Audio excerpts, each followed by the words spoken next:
Okay, it's 2 o'clock Eastern Time. We are going to start now. Thank you everyone for joining the Partner Spotlight with Quark Expeditions. First of all, I just want to let everyone know you're on mute and camera off, except for myself and our special guest, Ryan, introduced shortly. We have record attendance on this webinar today, which is fantastic. And on the little poll that we had leading up to the webinar, it seems about 50% of people are interested for this coming year and still have room in their travel schedule, and the other half are still in the research and planning phase for 2025. So love to see the interest in Quark Expeditions, and super honored to have Ryan all the way from Aberdeen, Scotland, join us from the Ultramarine. As he is going to be the expedition leader for the first few voyages with Quark Expeditions. I think before we begin, I'm just going to make a couple of other quick introductions. We also have Clayton and Jason Hillier, who are co-founders of the Polar Adventure Company, who are in the background that will be moderating questions. Everyone, if you do have a question, you can use the Q&A button at the top of your webinar to submit any questions, and we'll answer them at the end. Myself, I'm Thomas Lennartz. I'm the partner and managing director for the Polar Adventure Company. I've been going to the polar regions for a good 22 years, and it started off with a scuba diving trip up to the Arctic as a personal hobby, which just was incredible. And I never forget the 24 hours of daylight, the first iceberg, the first polar bear, the Inuit culture, the barren landscapes, and it really left an impression on myself, and decided that, I felt really privileged to have been able to go up there, and I'd like to inspire others to go. So 22 years later, here we are, Polar Adventure Company, and our mission is to help inspire those to also decide on how to get to see the polar regions. I've got here Ryan on the right-hand side. It looks like he's pulling an icebreaker. Ryan is expedition leader with Quark Expeditions, has been there since 2017, has done over 100 voyages, or almost 100 voyages with Quark, split between the Arctic and Antarctica. Currently about to embark on the next few, as I mentioned earlier, up in Svalbard, as he's going to transition from Aberdeen all the way up to Longyearbyen.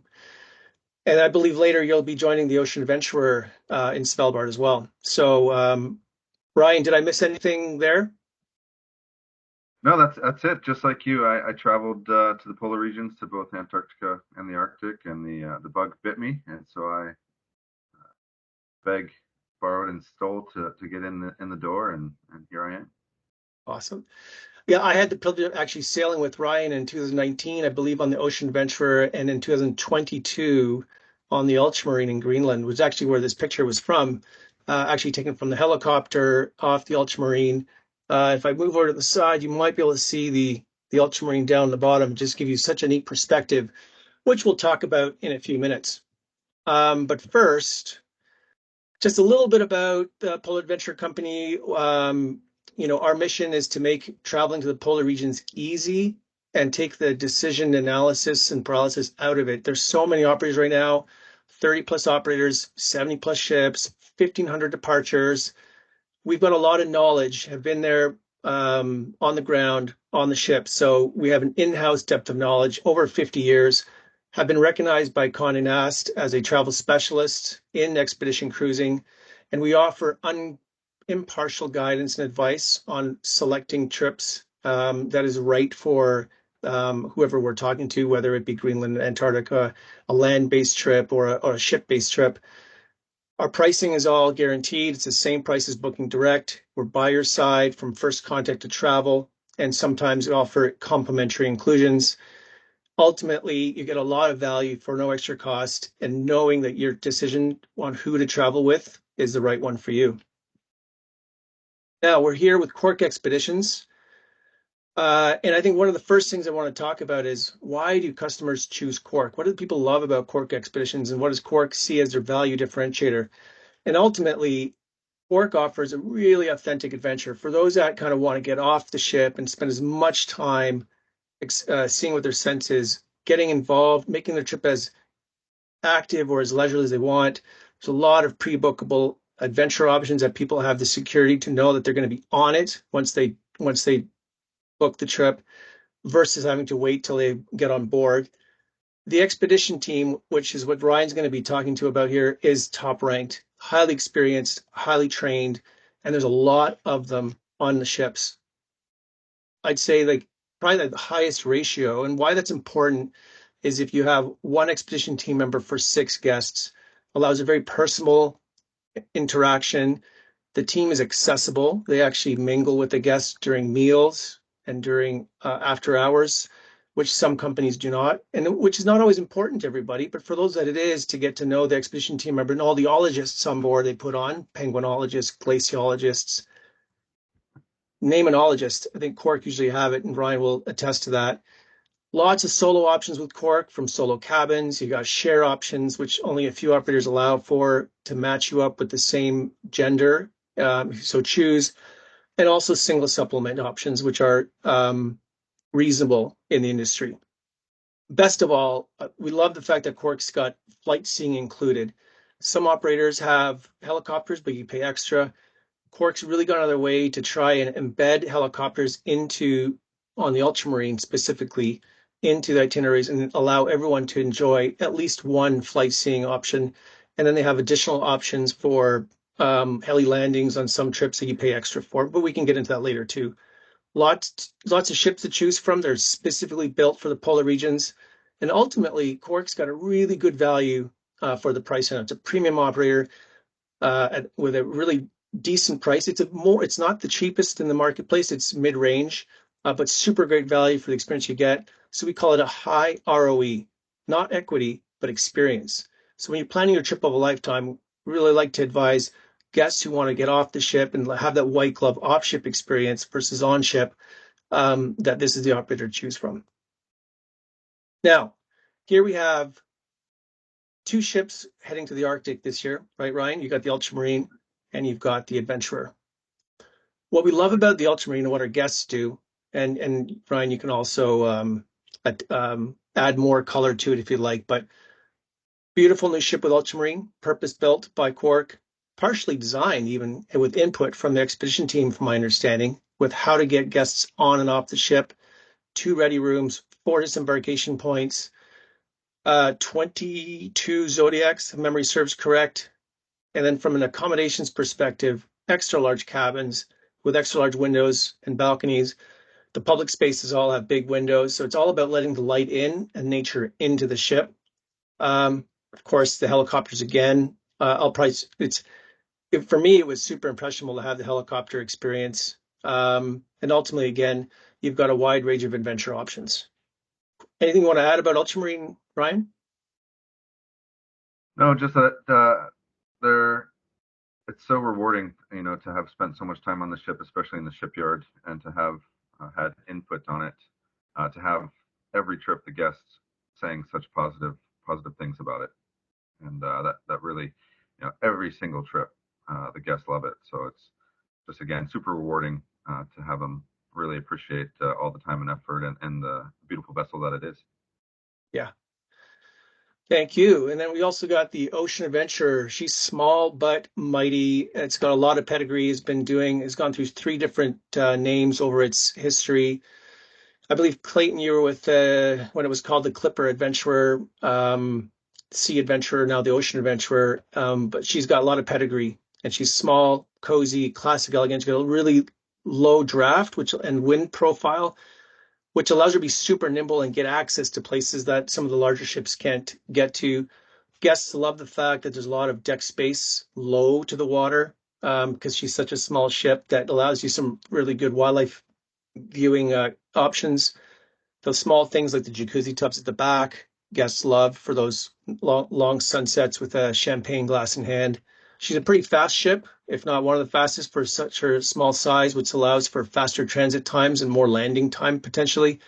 And again, the really high guests to expedition team ratio. Ryan, anything I missed about the adventure, what guests love from your experience, or expedition team for that matter? Yeah, I would say the number one thing the guest experience is it's quite a family atmosphere on there. So it's smaller. The team on board, welcome the guests with that family atmosphere. And it's if you were to poll the expedition team across the fleet, I think you'd have the most staff picking the Adventurer as their favorite. Right, and why is that? I think, like you said, it's strong, it's fast. It is that family atmosphere for everybody on board. The jacuzzi tubs on the back deck don't hurt, for wildlife watching, especially with the midnight sun up in Svalbard and the late sunsets in the rest of the Arctic. Awesome. Okay. Well, listen, I'm going to hand it over to you because we're going to get into now like what the expedition team's most excited about the place you got to go to. But I think maybe first let's orient. Maybe not everyone knows the Arctic or Antarctica. What's the difference? Great, thanks, Thomas. So yeah, the Arctic, Antarctic, very different geographically speaking. Antarctica, a body of land surrounded by water, and the Arctic, a body of water surrounded by land. Of course, that comes with differences in the wildlife that you're going to find there, as well as the human factor. So no indigenous folks living in Antarctica or coming from Antarctica, just the wildlife down there. But you have amazing history, culture, and peoples living all throughout the Arctic. So a big part of our voyages in those regions or in the Arctic regions is visiting some of those communities. So really just geographically different and a nice difference in variety of wildlife and what you can see in those areas. The areas that we visit, the archipelago known as Svalbard, part of Norway, actually closer to the North Pole than it is to mainland Norway. We then, our ships start there at the beginning of the season. As Thomas said, we're just about to head up to Svalbard now with Ultramarine, and Adventure will be right behind us in a week or two. Most ships kind of start there in the early part of the season, late April, May, and then start making our way over to eastern Greenland, coming around the south to get around to western Greenland.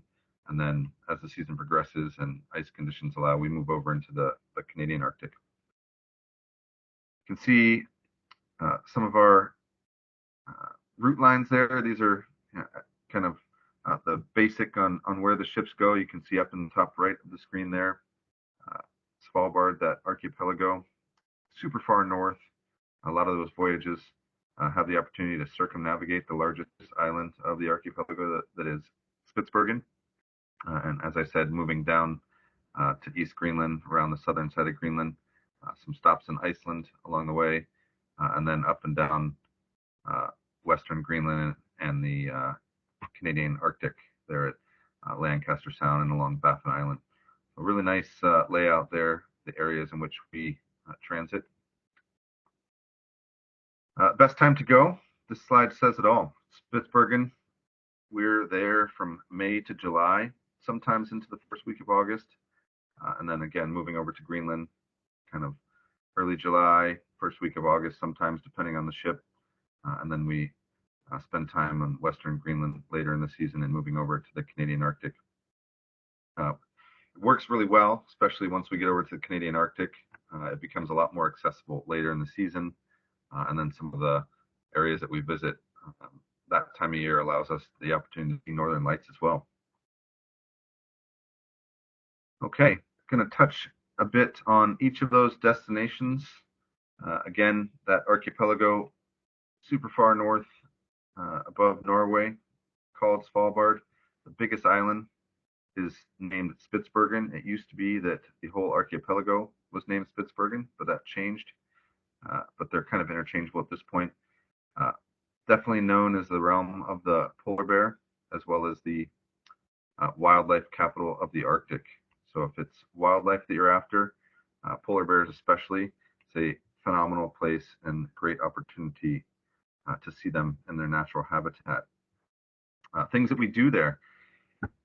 Of course, if you're familiar with our voyages, if you've maybe been down to Antarctica, we have the zodiacs in this region. But a big difference in what we do in the Arctic as a whole, and especially in Spitsbergen, is we get out onto the land, out onto the Arctic tundra. We don't have as wide of a space or as vast a space in the Antarctic. Of course, it's all covered with ice, but in Svalbard, we have beautiful, lively, and thriving tundra as the season goes on. More and more plants blossoming, more wildlife transiting the area, nesting birds as the season goes on, and the tundra really just comes alive as the season goes on. Again, I mentioned that historical component, so we've got history going back all the way to the 1500s when it was discovered, the archipelago, and great time to explore some of those artifacts and cabins that are still around from some of the early miners and the whaling and walrus days, the early 19th, 17th, 18th centuries. We do offer both kayaking and our paddle excursion program up in the Arctic, so a great opportunity to explore those areas for a quieter experience, get out for a paddle on the water. Some of the wildlife you can expect to see in and around Svalbard, we've got land mammals there. So a big difference from Antarctica is that there's actually land mammals. We've got Arctic fox, reindeer, all sorts of nesting seabirds, including the very comical and clown-like looking puffin there. Walrus, great opportunity to see walrus, the Atlantic walrus. And my favorite place here is Alkafjellet. This is a massive colony, something like 60,000 Brunix guillemots. You can see there in the bottom of the picture, a Zodiac cruise along the cliffs of Alkafjellet is probably my favorite experience across the entire Arctic region. It's about a 2-mile Zodiac cruise with thousands and thousands and thousands of these birds just flying over your head, returning to the nesting sites to feed their young. Again, great opportunities to get out on the land there. We can hope to find polar bears if we do. Great opportunity to get some photography in. If we have the opportunity to find them on the ice, we can take to the Zodiacs, and so long as they're comfortable, try to get as close as possible and get great views of them. Again, great opportunities to get out on the tundra for hikes and use those Zodiacs for what they're meant for. One thing I'm hugely excited about this season is we've had a crazy amount of ice. So you can see that 2023, this is an ice chart for those that may not be familiar. On the left-hand side, you can see 2023. So all of the red is 100% or almost 100% sea ice, so covering the entire ocean. Great opportunity to explore the realm of the polar bear. You can see 2024, it was just a few days ago that image looked very similar, and as the season goes on, you'll be able to have it move away and we'll be able to explore more and more of it.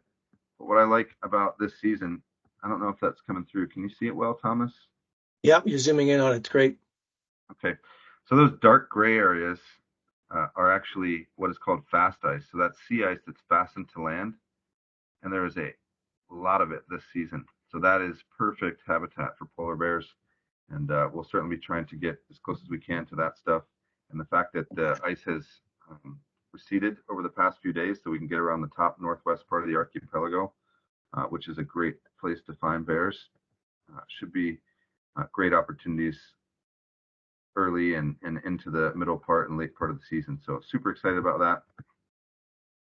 that. That's where I'll leave it with Svalbard. And again, we kind of wrap our season there, late July, early August, depending on the season. And then we move over to Greenland. Some of the voyages will go into some fjords around the eastern part of Greenland, an area called Scoresbysund, which is actually the largest fjord complex in the world. Greenland, a part of the Kingdom of Denmark. The adventurer usually heads into Scoresbysund around early August, late July, and the ultramarine will make its way a little bit south of there and head out to the southern part of the island to do some helicopter activities. Really amazing place to see big ice. So if you've been to Antarctica, or even if you haven't, Greenland is the place that you can see ice on the scale or close to the scale of Antarctica. So really amazing place to get great views. There's a lot of exposed tundra. We can get up on top of glaciers and get these amazing views that you see there in the photo. And again, the people and the communities that we have in the Arctic, and especially in Greenland, are incredibly rewarding experiences. And we'll go into small communities, maybe 80 residents. They might be 800 kilometers away from the next community. We often get to play games of soccer with them. We'll get to visit their community buildings. They'll have choirs and bands play for us, and we'll get to visit local homes and have coffee and tea and just visit with them and learn what it is to live in these small and remote villages around the island. Very, very touching to meet some of the locals in this remote place. Again, mentioned the big ice and big landscapes in Greenland, especially this place, Ilulissat Ice Fjord, one of the UNESCO World Heritage Sites. That's on the western Greenland side. Again, one of the main places that you can see ice on the scale with Antarctica. We do the Zodiac operations. We take you ashore. We go hiking on the tundra. We do our sea kayaking. We do the paddle excursion program, which is the one-day outing on our inflatable tandem kayaks. Great if you're a less experienced paddler. The big difference that we have in Greenland is we've got the helicopters on ultramarine, so able to access parts of Greenland that it's very likely that humans have never stepped foot. I've been dropped off on the top of a mountain in some of the fjords around the southern part of the island, and it was guaranteed that no one had ever stepped foot there. So just amazing experiences that we've not been able to have before the two helicopters on ultramarine. And great hiking opportunities. Try to get as high as possible, and our hiking opportunities are broken out by groups. So you have the option to choose whether you want a slower, more relaxed, more contemplative walk out on the tundra, or if you're feeling adventurous that day and you want to go a bit further, go a bit higher, a bit faster, have that option as well. One of the really wild things we do is on ultramarine voyages, we try to land you on the Greenland ice sheet. So the huge expanse of ice that covers the entire island. A really special experience. We have mountain safety guides that go out with you and drop you in for some time out there on the ice sheet. Nothing like I've ever done before. So amazing experience. Again, facilitated thankfully by our two helicopters on board Ultramarine. This last slide on Greenland is Northern Lights. I've spent a number of voyages on the west side of Greenland as well as east side, and I would say that best chance of seeing Northern Lights on our voyages is in Greenland, and especially that time of year when we go late August into early September. I've seen them on most voyages that we've been on, so really incredible experience if the weather is right. And I believe, Thomas, you were saying that this year and the next maybe 16 to 18 months or something is a solar maximum, so great chance for Northern Lights over that period. Yeah, exactly. We're at the approaching the peak of the Northern Lights activity based on the 11-year solar cycle, but that's another webinar. All right, so we'll move onto Canadian Arctic, a place that I sadly won't be visiting this season, but I will miss it. A really, really wild and special place. Some of the wildlife experiences I've had there are just truly incredible that I've not had in any other part of the Arctic. You have that history, legendary explorers, and this is an image from a place called Beechy Island, where we try to visit if we're in the Lancaster Sound area. A very sad story, but incredible place to visit. Really, really moving, and of course the Canadian Arctic has those local communities as well. We usually visit one or two on each of those voyages, and similar experiences where we visit them in and around their homes, in their community centers. They put on musical and art performances for us, and it is a truly special experience if we can spend time with those locals there in Canada. Some of the wildlife that you can see, of course, polar bears, always a highlight. The megafauna, you've got a muskox there, and some of the cetaceans. You've got a beluga whale. Some of the beluga whale experiences that I've had in the Canadian Arctic, you don't just come upon one whale. You come upon 300 of these whales, 500 of these whales. They're often in areas where you can also see narwhal. Those two species are easily spooked, so we try to be as quiet as possible, whether it's with the ship or our Zodiacs. But just truly incredible and special wildlife experiences. Again, like I've not seen in other parts of the Arctic, with hundreds of these animals. One other thing with this part of the Arctic is the landscape, the geology, and the scope is just, it's mind-boggling. There's an island called Devon Island in the Canadian Arctic that we often get a chance to visit. It's, I'm told, the closest thing to Mars that exists on our planet, and they've got a Mars emulation station there where they do studies on different projects that they one day hope to carry out on Mars, because it mimics it the closest that they can find anywhere on the planet. I think the next slide, has a image of Devon Island from the helicopters. So really, really vast, incredible geology.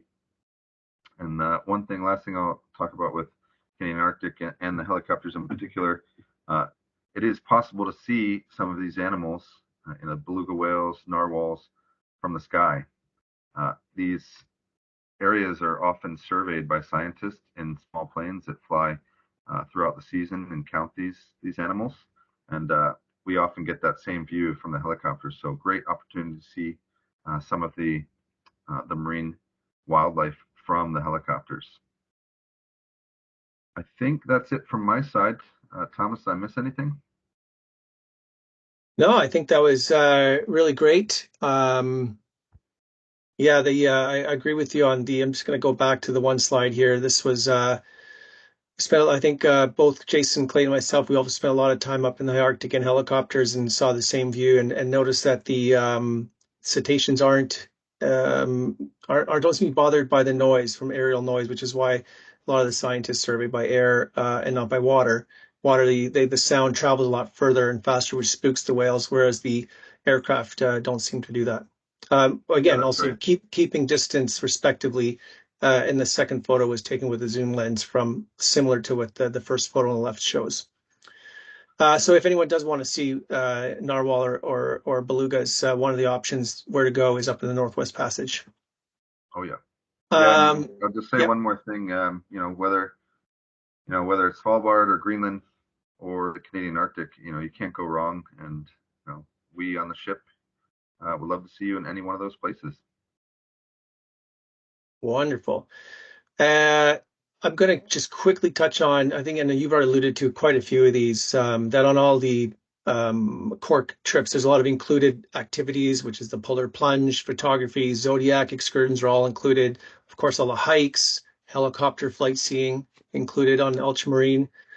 You've also got optional activities, and Quark has got a lot, but they're not on all voyages. They're specific ones on specific voyages. So, but there's some unique ones that Quark offers that no one else does, such as the heli landings is an option where you can go take the helicopter and you land somewhere. On some voyages they're included, on other ones they're optional, including Antarctica. Heli kayaking, heli biking. This is just where you go and do a trip, landed somewhere and take bikes around.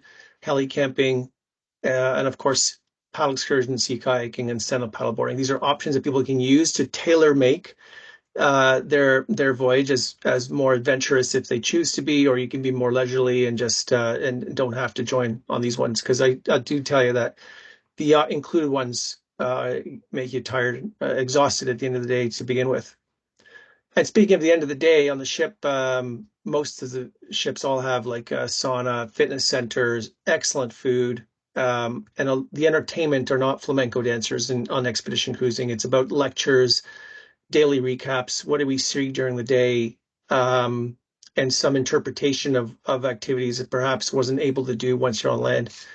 Ryan, anything else to add to what happens off the ship or on board the ship after hours or after the excursions? Yeah, you nailed it. Just that education is a big component. We try to get that in as much as we can daily after we've gone out to tell you about what we've seen and any sea time.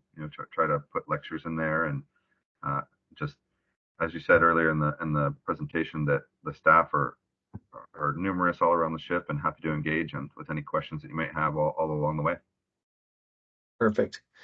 Now, I know we're getting really tight on time, so I'm just going to fly through this. We've got some amazing offers from Quark Expeditions for this coming Arctic season, which is up to 50% off, about 11 voyages in particular. I think, and we love this deal, and a lot of customers love this deal because it's a rare opportunity for Quark to get a 50% off offer. It's a premium operator, enables a relatively inexpensive trip, almost less than an all-inclusive beach vacation if that's your thing. Quite a range of trips, options to choose between Svalbard and Canadian Arctic, and of course included flight seeing on the trips with Ultramarine. As a bonus for all attendees, Quark is giving a thank you for attending today, and you'll receive an additional $250 onboard credit per person on a new booking if you book with Quark with Polar Adventure Company on a Quark trip before May 15th. That's quite the mouthful. I'll send it out to everyone in an email again. And then the other quick thing is this is also an eye chart here to look at, but these are the 10 voyages that are on offer at 50% off for this coming Arctic season. Next one's departing actually on the voyage you're on right now, Quark. Well, that's why that's not on here because it's leaving in 2 days. But the next earliest one to book on is May 10th. Take advantage of that ice chart, the ice conditions that are up there right now to see polar bears with the photography safari on May 10th. We'll send this out to everyone that's on the webinar today with how to access these. But there's Spitsbergen, Greenland, and Northwest Passage. But one particular note on here is the per cruise night that we've got on the right-hand side. And it's an important feature or metric that we use to compare the different operators on a per night basis. And so at 50% off, these trips are coming anywhere from $376 a night on the August 9th 4 Arctic Islands trip, which is on the Ocean Adventure traveling between Spitsbergen, Jan Mayen, super hard to get to, little island, Greenland and Iceland. I mean, you can't even book a hotel in New York for $376 a night. So this is extremely good value right now. And really, if anyone has the time this summer to travel, one of these voyages is extremely good value. And lastly, how to work with the Polar Adventure Company. It's super easy. It's 4 steps. We make it as easy as possible. We listen and try to understand what you're looking for, what your travel style is. We'll match and then make an unbiased recommendation as to which operator or which ship or which destination is right for you. Do a no obligation hold while we do a reserve and confirm, and then you pay the operator directly, not through Polar, but operate directly because we get a commission after you come back from travel. So no risk to you.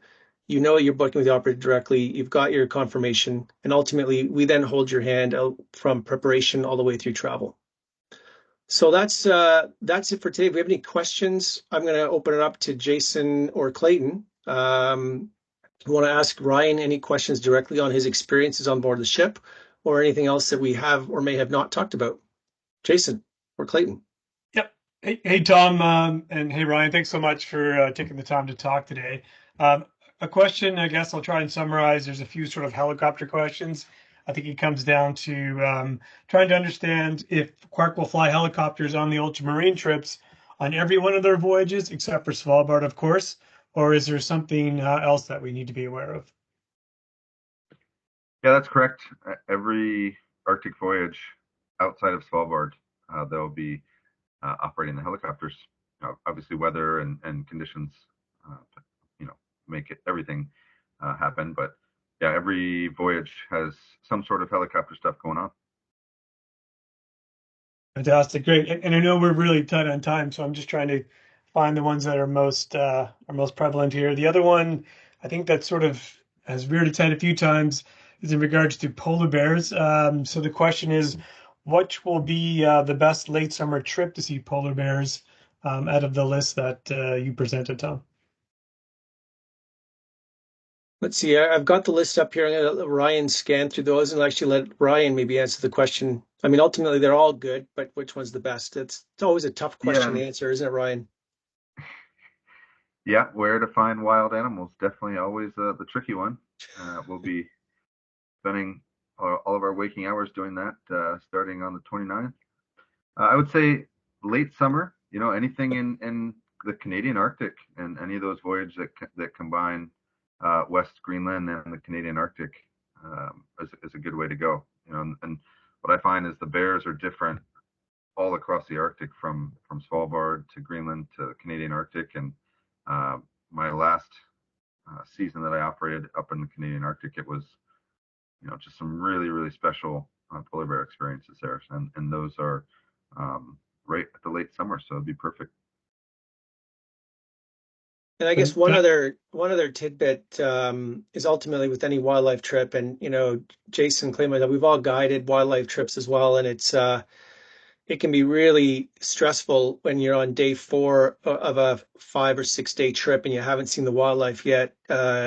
And ultimately, the more time you spend in a region, the higher you increase your chances. I mean, that's with an African safari, it's with an Arctic safari too. So ultimately, if you've got more than 7 days, if you can spend 2 weeks on a voyage or 12 days, you have a higher likelihood than one that's only much shorter. So that's how you can also mitigate the risk of or likelihood of being able to see the wildlife. Any more questions, Jason? I think that's pretty much it, Tom. And I think there's obviously a few more that we're not going to have time to get to. And so we'll actually get back to those people on an individual basis. Awesome. Okay. Well, Ryan, thank you. Thank you so much. I know you're really busy on the Ultramarine getting ready for the season. Thanks for spending the time with us today. To all our attendees, to talk a little bit more about Quark from the heart and for real life experience. And we wish you all the best on this upcoming Arctic season. You're on mute by chance. Oh yeah, sorry. Almost Very got through happy it. to join. Thank you guys so much for including me, and reach out with any questions that you have anytime. I'm happy to answer them as soon as I can. All right, and if anyone See wants you to on join board. it, and if anyone wants to join Ryan, he's on the next 3 Ultramarine. And if you want to know which other ones he'll be on, feel free to email us at Polar Adventure, and we'll find out for you. Thank you all. And for anyone else who's just joined, we'll send the recording out, and we'll also send you any information on the upcoming voyages that are at 50% off. And thanks for joining. Take care.